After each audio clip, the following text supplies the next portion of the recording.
হোজাইত ধৰা পৰিছে প্ৰায় 2 কোটিতকৈ অধিক টকাৰ ড্ৰাগছ। হোজাই জিলাৰ আৰক্ষী অধীক্ষক সৌৰভ গুপ্তাৰ তাত অহা এক গোপন তথ্যৰ ভিত্তিত হোজাই আৰু লামডিঙৰ যি 27 নং ৰাষ্ট্ৰীয় ঘাইপথ আছে, সেই 27 নং ৰাষ্ট্ৰীয় ঘাইপথত অভিযান চলায় 2খন গাড়ী 2জন ব্যক্তিসহ প্ৰায় 2 কোটিতকৈ অধিক টকাৰ ড্ৰাগছ এই মুহূৰ্তত জব্দ কৰিবলৈ সক্ষম হৈছে। আৰু এই সন্দৰ্ভত আমি আৰক্ষী অধীক্ষক সৌৰভ গুপ্তাৰ সৈতে আমি কথা পাতিবলৈ যত্ন কৰিম যে তেওঁলোকে এই যিটো ইনপুট আছিলে সেই ইনপুট ক'ৰ পৰা পাইছে আৰু ক'ৰ পৰা এই ড্ৰাগছখিনি আনিছিলে আৰু ড্ৰাগছ অনা ব্যক্তি কেইগৰাকীৰ ঘৰ ক'ত, কিমান মূল্যৰ হ'ব, সকলো কথা আমি এই মুহূৰ্তত কথা পাতিবলৈ যত্ন কৰিম। ছাৰ, দেখা গৈছে বৃহৎ এটা সফলতা আপোনালোকৰ হোজাইত 2 কোটিতকৈ অধিক টকাৰ ড্ৰাগছ ধৰা পৰিছে, কেনেদৰে খবৰ লাভ কৰিছে?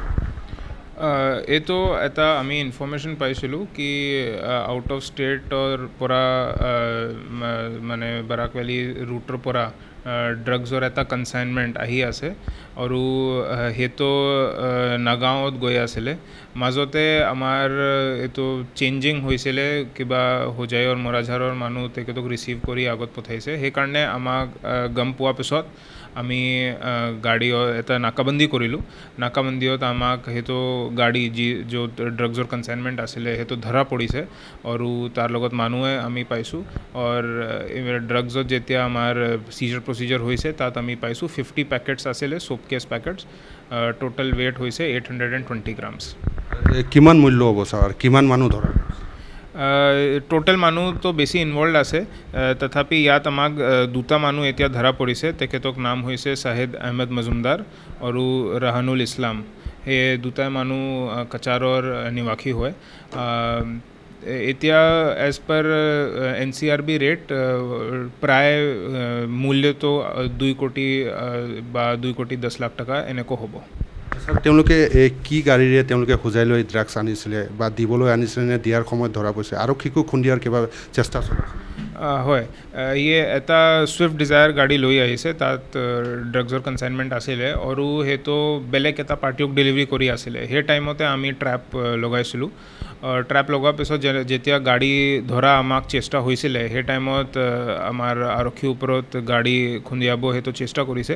তথাপি আমাৰ প্ৰিপেৰেশ্যন আছিলে, আগতে আমি এটা নাকাবন্দী কৰি ৰাখিছিলোঁ, পিছফালে আমি ফ'ল' কৰি সেই নাকাবন্দীত আমি গাড়ী ধৰিলোঁ। 2খন গাড়ী জব্দ হৈছে। আৰু কিমান মানুহ জড়িত? মানুহটো ইয়াত যি ৰিচিভাৰ আছে, ৰিচিভাৰ লগত 1-2টা মানুহ হ'ব পাৰে আৰু যোনে মানুহ তাৰ পৰা পঠাইছে আমি ভাবি আছোঁ সেইটো আউট অফ ষ্টেটৰ পৰা আহিছে।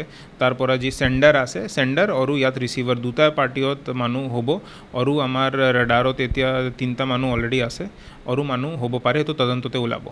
ছাৰ, আপোনাৰ হাতত কেনেদৰে এই খবৰটো আহিছিলে আৰু কোনখিনিৰ পৰা জব্দ কৰিবলৈ সক্ষম হৈছে?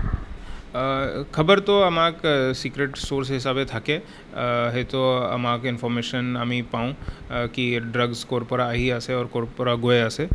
সেইটো খবৰৰ ইনকুৱাৰী কৰাৰ পিছত আৰু টেকনিকেল ছাৰ্ভেলেঞ্চ কৰাৰ পিছত আমি একশ্যনেবল কেনেকৈ আমি একশ্যন ল'ব পাৰোঁ সেইটো আমি ডেভেলপ কৰোঁ আৰু সেইকাৰণে আমি কালি এইটো খবৰ পাইছোঁ আৰু গোটেই অপাৰেশ্যন প্লেন কৰা হৈছে।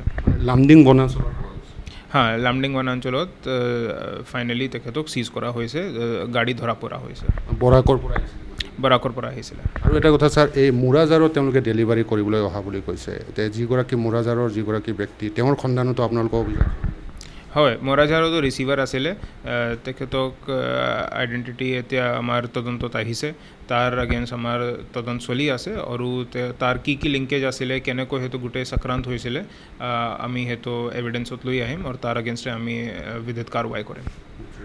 এই আছিলে হোজাই জিলাৰ আৰক্ষী অধীক্ষক সৌৰভ গুপ্তা। আৰু সৌৰভ গুপ্তাই এই মুহূৰ্তত নিউজ 18ৰ আগত সকলো কথা ব্যক্ত কৰিছে যে কেনেদৰে 2খন গাড়ী 2জন ব্যক্তি আৰু এই সৰ্ববৃহৎ যিটো ড্ৰাগছ ইতিমধ্যে জব্দ কৰিবলৈ সক্ষম হৈছে।